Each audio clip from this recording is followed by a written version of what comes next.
Troy. Hi, this is Lori. This is Peter. And this is Hamilton. Scoot in, Peter. Stop saying none of it. Scoot in.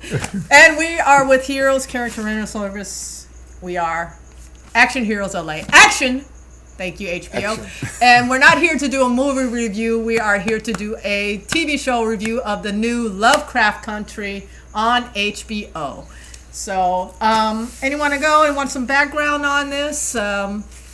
Well, from what I gather from the story, having watched the first one and a half episodes, because usually black people aren't supposed to be into horror books or science fiction stuff like that. Or not even. But our main character. He was into that. He was sci-fi reading those sci-fi books and everything, and so was his, I'll say, female friend. It's not really his girlfriend. Right. Like it's a girl, his girl next door, girl he grew up with in the neighborhood. Yeah. And well, he comes back home because his father is missing. Yeah. So he comes back home and he's doing searching. He comes back home from the Korean War, so he's a veteran too. So. Right. And he talks to his uncle, and they decide, okay, even though this place that they're talking about, Lovecraft County, is not on the map. Mm-hmm. But they think they know where it is. Well, just to clarify, we call it Lovecraft Country, right? Yeah, Lovecraft Country. But I mean, they refer to Lovecraft in the episode. Mm-hmm. So he's a person who writes fiction, right? But I'm not sure. There's a place they're going to called Lovecraft Country, also. Right. Yeah, they do say it's in Lovecraft Country. Yeah. So. And I'm not sure if because they do reference the author in this. Yeah, and exactly. They do reference, I think. I'm not familiar with the author. I've never read him. I've heard the name. I wanted to clarify, when we were talking about this before we decided to watch it, I honestly had a negative attitude going into it because I know about H.P. Lovecraft. And I never really was into his fiction because I know he has a reputation for being a violent white supremacist racist. Mm-hmm. And so I just thought, I don't want to see that. You know what I'm saying? Yeah.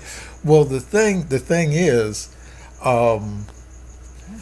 they touch on that. Yeah. They say, okay, well, this is who he is, but this is how they're going to try to find his father. Right.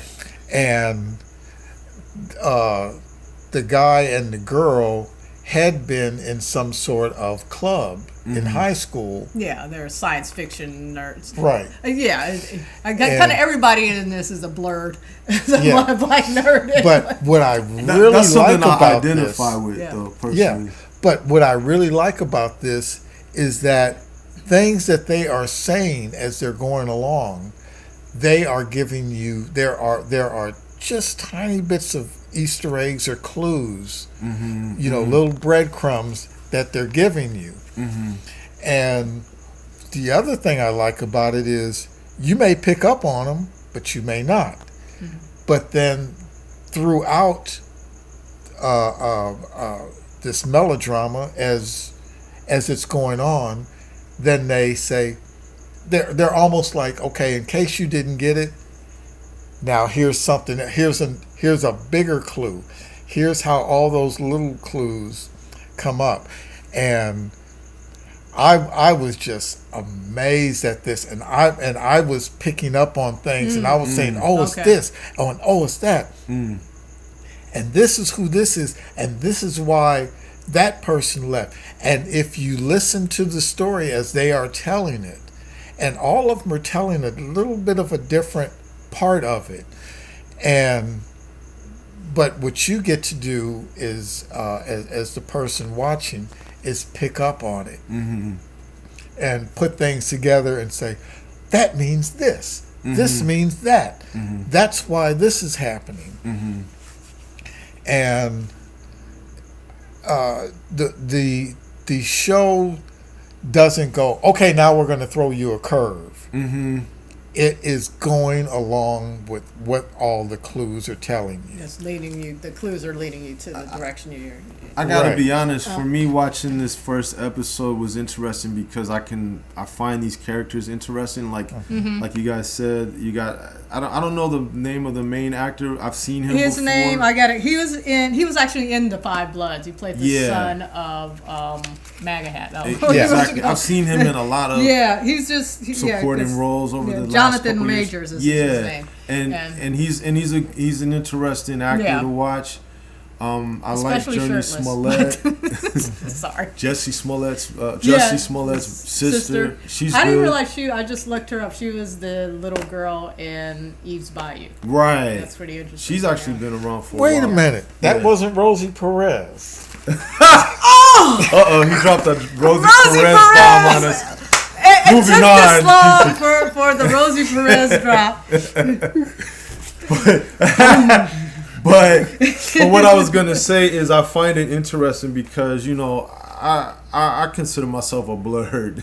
Yeah. I mean these are characters who they're interested in science fiction and fantasy, and I heard a quote somewhere about they love American culture, but the American culture doesn't love them back. That's what it is to be a black nerd. It's like I can identify with that. I remember growing up and going to science fiction bookstores and stuff and feeling like a fish out of water.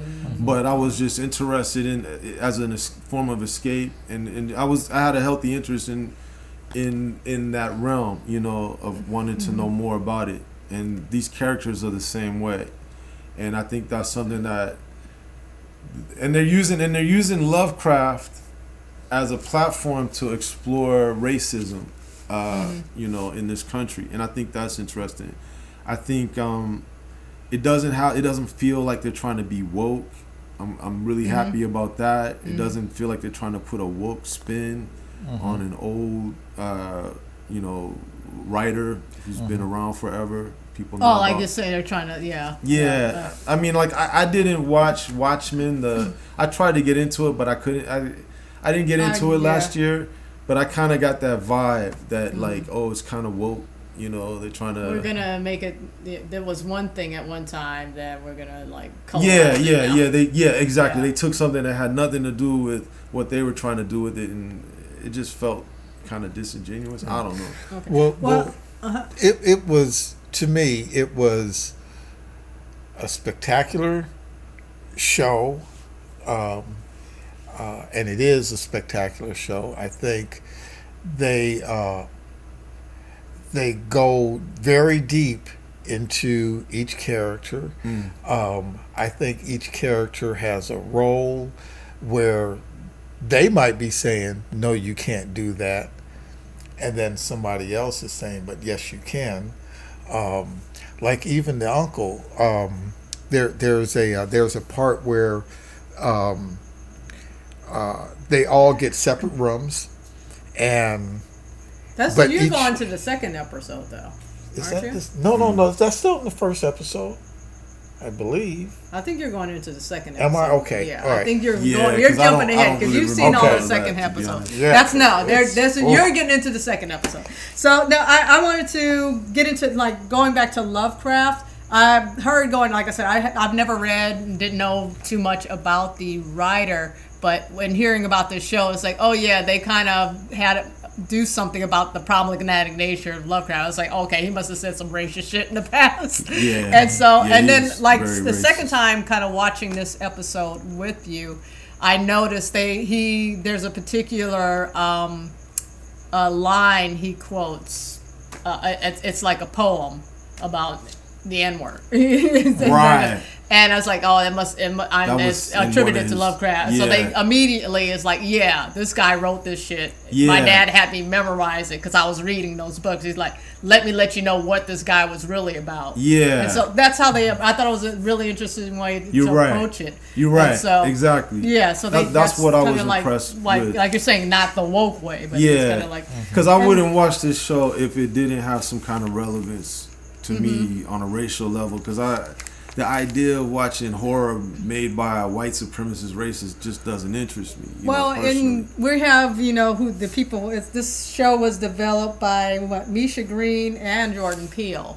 So, and we know Jordan Peele is a big old, big old blurred, and a lot of blurs are kind of like coming out of the, coming in. It's like, yeah, we've been nerds for a long time. Right. We just I think it's easier to come out when you see other people coming out. Yeah. So, and it's great to see it, but so yeah, it's going to touch on some stuff in a very kind of, in the way he's already proven he can in his own style and his own voice, or her own voice. So we have to see who. You're right. I forgot about his connection to all of this. Yeah, he's also connected to this is J.J. Abrams, but right. Okay. Yeah. I'm gonna leave my J.J. Abrams. But the thing is. Not a fan. Where they got the source material from, and what they're writing this story on and whatever and everything, they are letting it be what it is. They're not trying to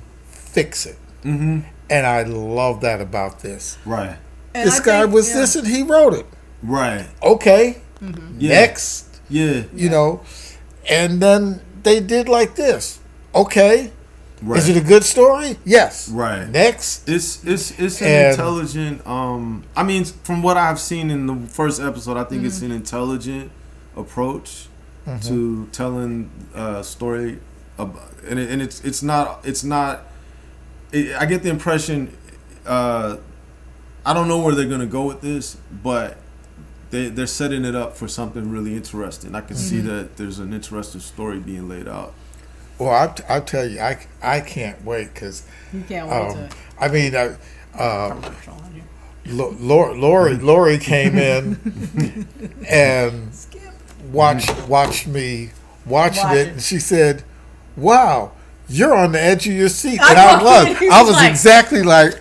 He was watching the second episode. I couldn't think of it. He was literally on the edge of his seat. Right. That's the hilarious. Second episode. Yeah. And so, one of the things I watched the first episode is like it's very well made. You go along, it's like, where is this going? Where is this going? And then there's that, moment in the end. I mean, they're searching for his father. There's these science fiction themes. They're interested in sci-fi and stuff like that. But they are driving through the countryside in the 1950s as Black Americans. Right. And, the first episode is called Sundown because they get not just to a sundown town, they get to a sundown county, which means like they can't be out after dark or they risk getting lynched. Yeah.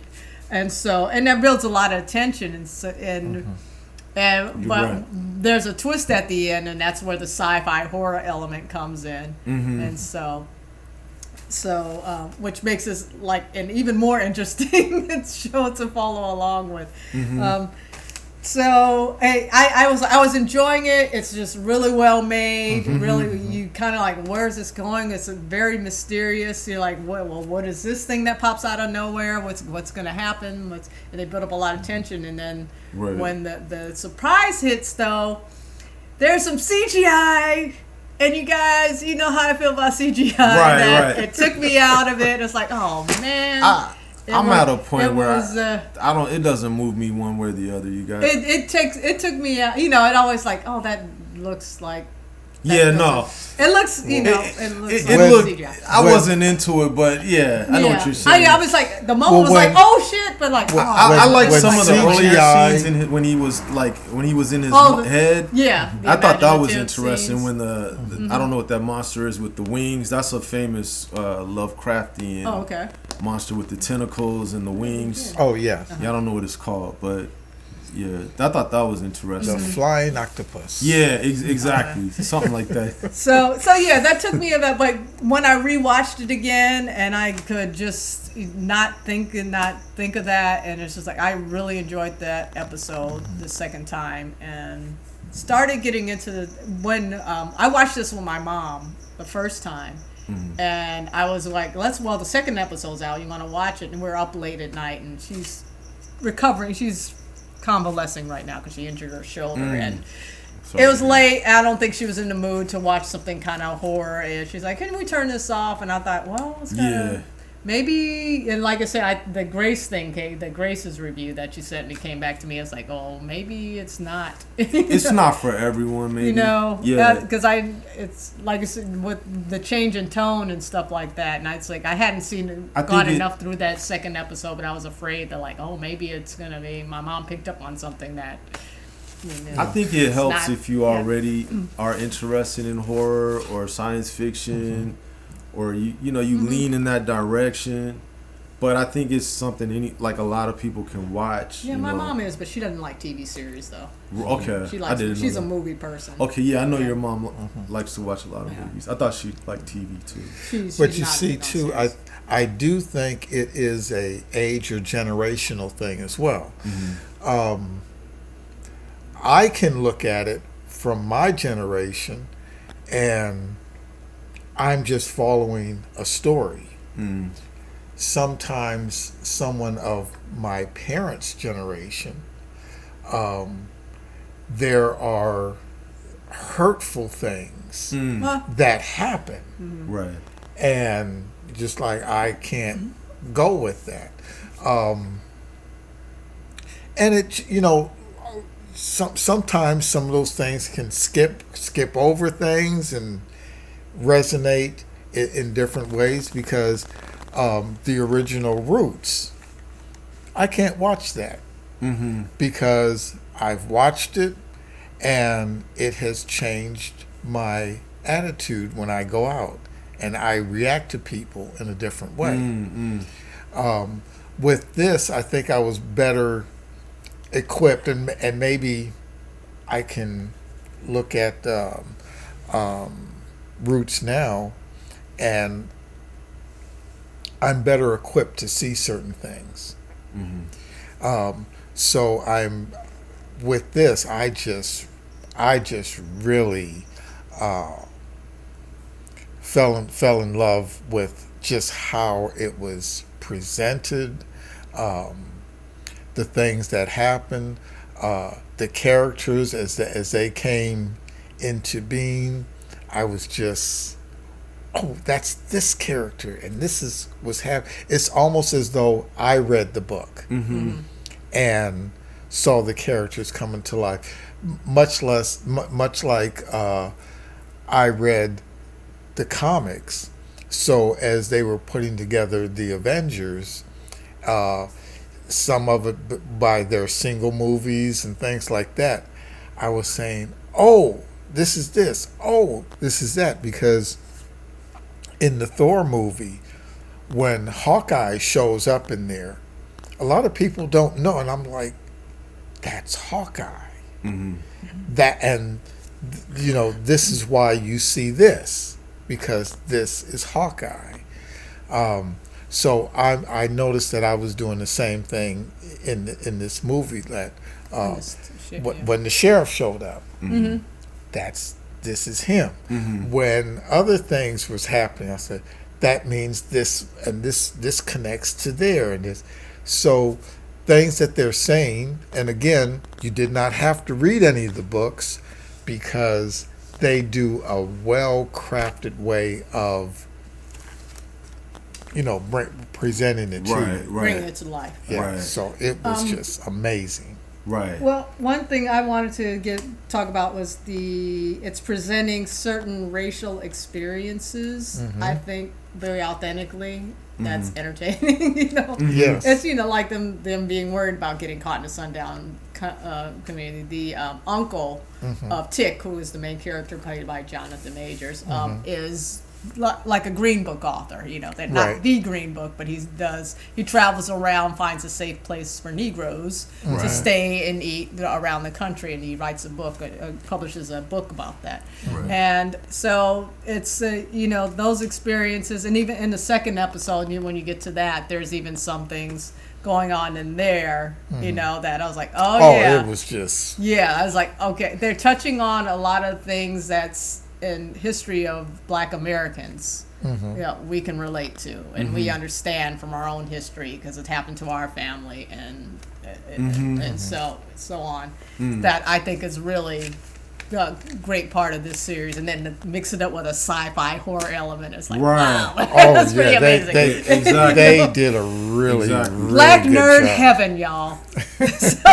so we'll see. I've seen some of the second episode. I've been interrupted too much. I haven't been able to sit through and see it all completely through.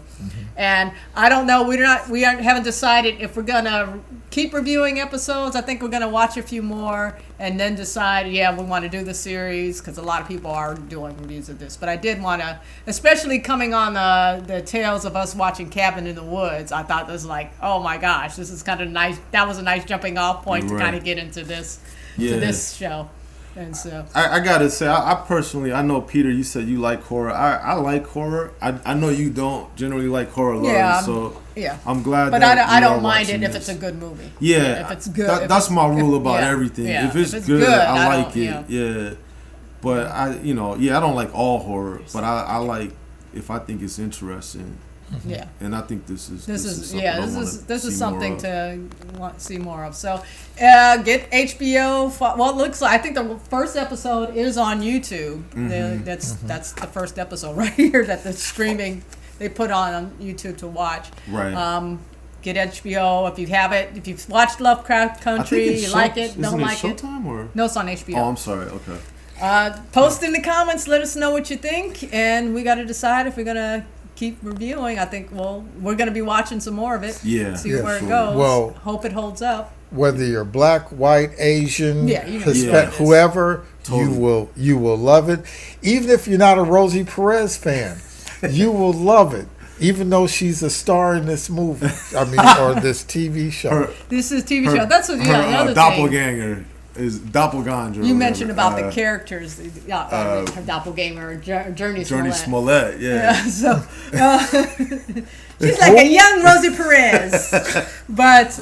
Well, one of the things, because you mentioned about the characters being so well formed, that's one of the things why I love TV series kind of over movies is they have the time to really establish who the characters are and kind of set them up. And, right. I like that. You know, I love that about TV series, and until the downside of TV series is they have to keep going on and on and on, so they get to the point they're just have to we just got to make some shit up. But this was flushed out very well. And but if you luck out, that always happens. I wonder if this will be a limited series. I don't know if it will just be like an anthology series. I think, like Peter said, these characters might only go up to a certain point, and then they'll change to something else. I don't know, but it's interesting. Well, the thing is, the characters. It seems like that the characters will keep going on. What's going to switch up is okay. They did this to get to this point, and they're going to keep moving, almost like a chessboard. Into doing different things. I don't know. I'm curious to see where they go with it. I like the characters. I want to know more. Yeah, I think calling it Lovecraft Country is gives them a lot of options and opportunities to try a lot of different locations, a lot of different experiences. Maybe we'll be following different characters. I don't know. Ultimately, it'll wrap up this one story, and then the next Lovecraft kind of country. Next, I've seen comparisons to American Horror Stories, so you kind of get the sense that they're going to switch to some other characters at some point or something. Oh, and that's exactly what Lori and I were discussing the other night. Is that it does seem like American Horror Stories that, but they really made dramatic switches. I don't think they're going to go that dramatic in the switch. But they completely change the theme of the show and keep the same actors, but have them play different characters and stuff. But I think everybody's going to still play the same character. They're just going to be in different places, and having to deal with something differently, or a different setting or something like that.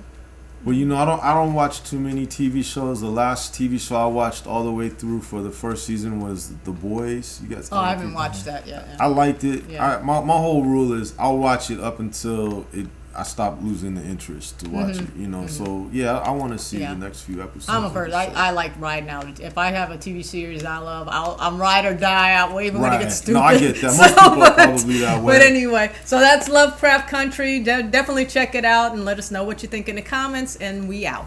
We out. Good night, y'all. I need to go